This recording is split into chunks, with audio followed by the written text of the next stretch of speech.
샬롬, 말씀 읽어주는 김기웅 목사입니다. 이사야 말씀을 함께 묵상하고 있는데 은혜가 되십니까? 오늘도 기대하는 마음과 사모하는 마음으로 하나님의 말씀 함께 읽겠습니다. 이사야 14장 24절부터 32절까지의 말씀입니다. 만군의 하나님께서 말씀하신다. 내 계획 그대로 이루어질 것이다. 내 청사진 그대로 일이 성사될 것이다. 내 땅을 침범한 아시리아를 내가 바스러뜨리고 내 산에서 그를 바닥에 짓이길 것이다. 내가 사람을 잡아 종으로 삼던 그의 일을 중단시켜 억압에 눌린 이들의 허리를 피게 할 것이다. 이것이 온 땅을 향해 세우신 계획이다. 이 계획을 이룰 손 온 나라들을 향해 뻗어 있다. 만군의 하나님께서 계획하셨다. 누가 막을 수 있겠느냐? 그분께서 손을 뻗으셨다. 누가 막을 수 있겠느냐? 아하스가 죽은 해에 이 메시지가 임했다. 잠깐 블레셋 사람들아, 너는 잔인한 압제자가 쓰러졌다고 좋아할 때가 아니다. 단말마 비명 속에 죽는 그 뱀에게서 더 독한 뱀이 튀어나오고 거기에서 또 더 독한 뱀이 튀어나올 것이다. 가난한 이들은 염려할 것 없다. 궁핍한 이들은 재난을 면할 것이다. 그러나 너희 블레셋 사람들은 기근에 던져지고 굶어 죽지 않은 자들은 하나님이 쳐서 죽이실 것이다.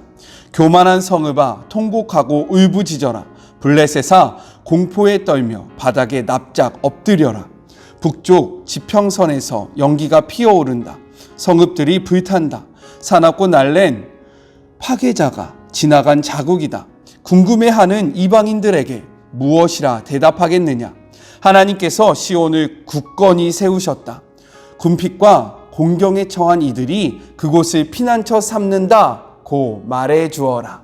이것은 하나님의 말씀입니다. 오늘 본문은요, 내용상 두 부분으로 나눠서 생각해 볼 수 있습니다. 먼저는 24절부터 27절까지인데요. 이는 10개의 나라들 중에서 두 번째, 아수르에 대한 하나님의 심판의 메시지를 담고 있어요. 그런데 아수르의 심판의 메시지 언제 한번 나오지 않았습니까? 라고 물어보셔야 돼요. 왜냐하면 우리가 10장 5절부터 19절에 먼저 아수르의 심판을 다뤘기 때문입니다. 그런데 오늘의 본문과 10장의 메시지는 조금 달라요. 결이 다릅니다. 어떻게 다른지 한번 알아봤으면 좋겠어요. 24절의 시작을요, 이렇게 하고 있습니다. 만군의 여호와라는 호칭으로 시작합니다. 그런데 이 만군의 여호와도 어디서 들어봤는데요? 라고 질문하셔야 돼요. 왜냐면요, 우리가 이사야 9장 7절에서 제가 만군의 여호와가 언제 쓰이는지 이야기해 줬기 때문입니다. 오늘 이 본문에서 가장 중요한 단어가요, 바로 만군의 여호와라는 단어입니다. 다시 한번 생각해 볼까요? 이 만군의 여호와는 언제 사용되냐면요, 아무도 그의 뜻을 꺾을 수 없는 하나님을 나타낼 때, 자신의 주권으로 스스로 하신 말씀을 반드시 이루시는 하나님의 속성을 나타낼 때 사용되어지는 단어가 바로 만군의 여호와입니다. 이를 증명하듯이 24절에 보면요, 이렇게 기록되어 있어요. 내가 생각한 것이 반드시 되며 내가 경영한 것을 반드시 이루리라. 또요, 27절에 이렇게 기록되어 있습니다. 만군의 여호와께서 경영하셨은즉 누가 능히 그것을 패하며 그의 손을 폈은즉 누가 능히 그것을 돌이키랴 라고 선포하고 있다라는 거예요. 자, 여기에서 제가 10장의 메시지와 그리고 14장의 메시지가 무엇이 다른지 이야기해 드릴게요. 10장에서는요, 아수르의 멸망을 선포했지만 왜 선포했냐면 하나님의 도구였던 아수르가 스스로 교만하여졌기 때문에 이 교만으로 인해서 아수르를 심판한다라고 선언했던 것이 바로 10장의 메시지인 거예요. 그렇다면 오늘 이 14장의 메시지는 무엇이냐면 하나님의 주권, 하나님의 그러한 경영에 의해서 열방을 다스리는 하나님의 뜻에 의해서 아수르가 심판당할 것임을 선포하고 있는 것입니다. 이것은 죄의 결과인 거고요. 이것은 하나님의 주권을 강조하고 있는 표현이라는 거예요. 25절을 보면요, 이가 왜 멸망을 당했는지 이야기해주고 있는데 메시지 성경으로 같이 한번 볼까요? 내 땅을 침범한 아시리아를 내가 바스러뜨리고 내 산에서 그를 바닥에 짓이길 것이다. 내가 사람을 잡아 종으로 삼던 그의 일을 중단시켜 억압에 눌린 이들의 허리를 펴게 할 것이다 라고 선포하고 있어요. 메시지 성경에서는요, 산에서 그를 바닥에 짓이길 것이다 라고 기록하고 있고요. 개역 개정에서는요, 나의 산에서 그를 짓밟으리니 라고 기록합니다. 이는 고대 근동에서 전쟁에서 주로 쓰여졌던 표현인데, 이것은 무엇을 나타내냐? 밟히는 사람은요, 정말로 완전히 패배하였음을 의미하고요. 그리고요, 또 이가 앞으로 엄청난 수치를 당할 것이며 회복할 수 없는 상황이 되었다는 것을 나타낼 때 하는 상징적인 행위였습니다. 이것들은요, 성경에 또 기록되어 있는데 여호수아의 말씀에 기록되어 있어요. 여호수아 10장 24절에 기록되어 있습니다. 여호수아가요, 하나님이 허락하신 그 가나안 땅을 점령하러 들어갔을 때 이 가나안 땅에요, 왕들이 있었어요. 원래 살던 이방 민족들이 있었습니다. 이 왕들을 다 점령하고 이의 목을 밟는 그러한 장면이 우리가 아까 전에 이야기했던 이 밑에 계속 나오고 있죠. 여호수아 10장 24절의 말씀이라는 거예요. 고대 근동 사회에서는요, 한 나라를 점령하고 그의 나라의 완벽한 패배를 선포할 때 이러한 표현을 즐겨 썼다라는 거 팁으로 알아두시면 좋을 것 같습니다. 그리고 26절에 보면요, 열방을 향하여 편손이라는 그러한 기록이 나옵니다. 제가 손은 어떠한 의미를 가지고 있다라고 이야기했었나요? 성경에서 손은요, 능력이에요, 힘입니다, 권력입니다, 권세예요. 그렇기 때문에 이러한 손을 펴다라는 것은 도움의 의미라고 생각되어질 수 있지만, 여기에서는요, 이 손은 하나님의 주권이고 하나님의 능력이지만 하나님의 뜻이 지금 어디에 있습니까? 보호에 있는 것이 아니라 멸망에 있고요, 심판에 있는 거예요. 그렇기 때문에 이 심판이 반드시 이루어지고 이 심판이 철저하게 이루어질 것임을 선언하고 있는 거예요. 내가 손을 폈다라는 것은 이것을 막을 자가 아무도 없다, 이것이 꼭 이루어질 것이다 라는 하나님의 결단이 담긴 선포라는 것입니다. 그리고요, 또 보면요, 메시지 성경에는 이렇게 되어 있어요. 이 계획을 이룰 손 온 나라들을 향해 뻗어 있다라고 이야기합니다. 열방 가운데 이러한 일들이 이루어질 것이다. 누구 때문에요? 하나님 때문에요. 하나님이 이 일들을 계획하셨고요, 하나님이 이 일들을 이루실 것이라는 것을 분명하게 드러내고 있어요. 이것을 나타내는 한 가지의 단어가 무엇입니까? 한 문장이 무엇이에요? 만군의 여호와라는 이 단어, 이 문장, 이것이 바로 24장 이 아수르의 멸망의 메시지의 핵심이라는 거 꼭 기억하시면서 우리가 무엇을 생각해 봐야 할까요? 하나님의 말씀은요, 반드시 우리들의 삶 속에서 이루어진다라는 것을 우리는 기억해야 된다라는 거예요. 하나님의 말씀은요, 그냥 쓰여진 것이 아니라 허구의 이야기, 신화가 아니라 우리의 삶 속에서 이루어지는 팩트다.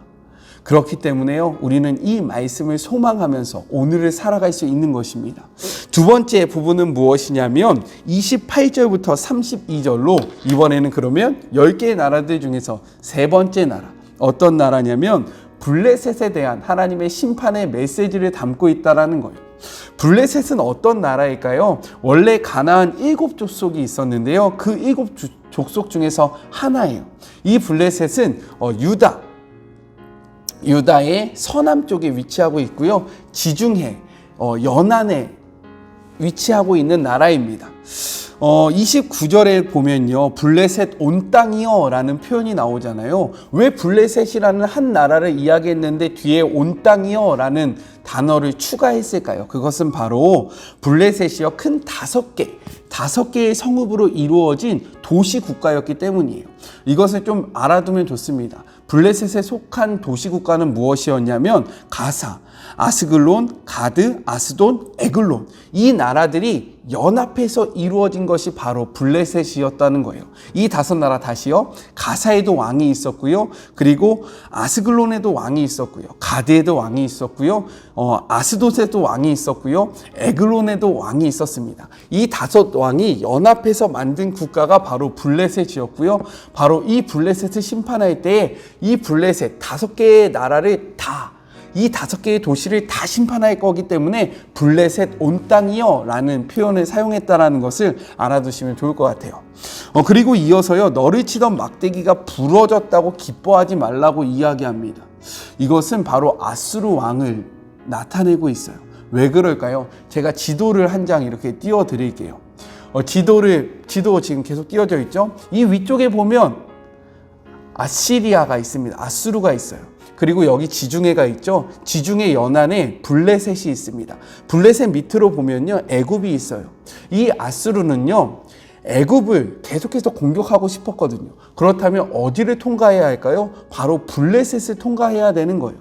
그런데 블레셋은요, 애굽하고 가까웠기 때문에 친했고요, 이렇게 가깝게 지내는 사이였습니다. 그렇기 때문에 제가 그렇기 때문에를 자주 하네요. 이 아수르가요, 애굽을 치러 올 때 어디를 통과해야 할까요? 블레셋을 통과해야 하기 때문에 자주 침략이 이루어졌고요, 전쟁이 있었다는 거예요. 그런데 아수르라는 나라가 망하니까 이 블레셋이 얼마나 기뻤을까요? 하지만 성경은 계속해서 이렇게 이야기합니다. 메시지 성경으로 같이 한번 읽어볼까요? 잠깐 블레셋 사람들아, 너는 잔인한 압제자가 쓰러졌다고 좋아할 때가 아니다. 단말마 비명 속에 죽는 그 뱀에게서 더 독한 뱀이 튀어나오고 거기서 또 더 독한 뱀이 튀어나올 것이다 라고 예언하고 있다는 거예요. 이것은 무엇이냐면 현재의 아수르 왕이 죽었다고 기뻐하지 마라. 왜? 다음에 나오는 아수르 왕이 더 악독할 것이고 그 다음에 나오는 아수르 왕으로 인해서 너가 멸망할 거기 때문에 이 지금의 아수르 왕이 죽는 것을 기뻐하지 말라라고 선언하고 있는 거예요. 실제적으로 역사를 보면요, 이 아수르 왕이 죽고 나서 그 다음 왕을 통해서 이 블레셋이라는 나라가 멸망하게 됩니다. 하나님의 나라, 하나님의 그 뜻이 또 이루어졌음을 우리는 알 수 있는 거죠. 그리고 계속해서 보면요, 기근과 칼이 이 블레셋을 괴롭힐 거라고 선포하고 있어요. 기근에 살아남은 자들이 있을지라도 하나님께서 칼을 일으켜서요, 전쟁을 통해서 그 나라를 완전히 멸망시킬 것이다 라고 선언합니다. 그리고 마지막 32절에요 이렇게 이야기하고 있어요. 이 두 번째 단락에서는요, 이 부분이 제일 중요합니다. 같이 한번 읽어볼까요? 궁금해하는 이방인들에게 뭐라고 대답하겠느냐? 하나님께서 시온을 굳건히 세우셨다. 궁핍과 공경에 처한 이들이 그곳을 피난처로 삼는다고 말해주어라 라고 이야기합니다. 이사야가요, 예루살렘의 정치가들을 향해서 선포하고 있는 거예요. 이 말씀은 28절에는요, 무엇으로 시작하냐면 이 말씀이 언제 기록되어졌는지 그것을 나타내면서 시작합니다. 아하스 왕이 죽을 때 이 예언이 선포되었다라고 이야기하고 있어요. 아하스 왕이 죽고요, 그의 아들 히스기야가 왕이 될 때 블레셋 사람들이요, 사신들을 보냅니다. 자신과 화친을 맺자라고 이 히스기야한테 사신을 보내는 거예요. 그러할 때에요, 이사야가 선포하고 있는 겁니다. 무엇을 선포합니까? 야, 너 지금 아수르와 연합할 때가 아니야. 블레셋과 연합할 때가 아니야. 블레셋과 연합해서 아수르를 저항할 때가 아니야. 너가 바라봐야 할 것은 이 블레셋이 아니라 세상의 그런 정치적인 것들이 아니라 하나님이야 라고 선포하고 있는 것이 바로 32절의 말씀인 거예요. 하나님은요, 동일하게 오늘 우리에게도 말씀하십니다. 야, 기웅아, 제발 정치적인 것, 너의 그런 인줄들, 너의 그런 환경들을 의지하지 말고 이 환경들이 변할지라도 너가 바라봐야 할 것은 단 하나, 나 하나님 여호와다 라고 오늘의 메시지를 통해서 저에게 말씀하고 계시고요, 오늘의 메시지를 통해서 이 마레목을 보는 우리 주의 모든 자녀들에게 이야기하고 있다는 거예요. 아까 전에 우리가 함께 읽었던 28절의 말씀이 무엇이냐면요, 자꾸만 상황이 변한다라는 거죠. 국제 정세는요, 계속해서 변해요. 이러할 때 우리가 의지할 것은 물론 국제 정세를 완전히 무시할 수는 없습니다. 하지만 이것보다 더욱더 중요한 하나님의 주권, 하나님의 권능, 하나님의 능력. 왜요? 우리는 에클레시아, 하나님 앞에 부름받은 자들이기 때문에 하나님께 집중하는 삶을 살아야 한다라고 오늘 메시지를 통해서 이야기하고 있는 거예요. 정리해 볼까요? 오늘 메시지는 두 가지를 강조해서 이야기하고 있습니다. 첫 번째, 이 세계는 하나님의 주권으로 움직이고 있다는 거예요. 하나님이 정하시면요, 이것을 막을 자가 아무도 없음을 선포하고 있습니다. 두 번째요, 무엇이냐면 이렇게 급변하는 세상 속에서 우리가 바라보고 의지할 것은 무엇이냐? 바로 하나님이다. 이사야의 이름의 뜻, 하나님이 구원이시다. 하나님이 도움이시다. 이것을 기억하라고 오늘의 메시지 속에서 우리에게 이야기하고 있는 것입니다. 이 메시지를 기억하는 하루가 되셨으면 좋겠어요. 우리 같이 기도할까요? 하나님 감사합니다. 오늘도 말씀을 통해서 우리가 나아가야 되는 길, 우리가 살아가야 하는 삶의 방향성을 보여주심에 감사합니다. 하나님의 말씀은 반드시 이루어집니다.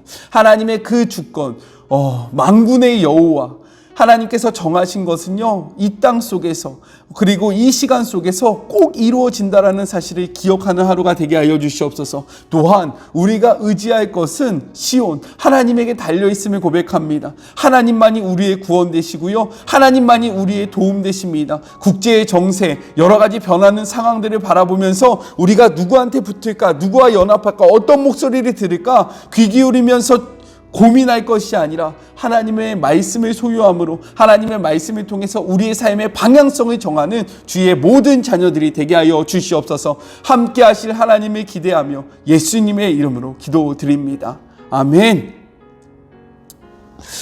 혹시 이사야 말씀을 묵상하실 때에 반복되어지는 메시지 속에서 지루함을 느끼시는 주의 자녀들이 있을 수 있습니다. 하지만 이 메시지가 반복돼서 선포되어지는 이유는 무엇일까요? 반드시 우리의 삶 속에서 이루어지기 때문입니다. 그리고 또요, 우리가 계속해서 변하지 않기 때문입니다. 말씀 앞에 우리의 삶의 모습을 돌이키시는 그런 복된 하루가 되시길 주님의 이름으로 축복합니다. 저는 그럼 또 내일 만나도록 하겠습니다. 오늘이 101회잖아요. 옛날처럼 다시 한번 인사해 볼까요? 뿅, 뿅, 뿅!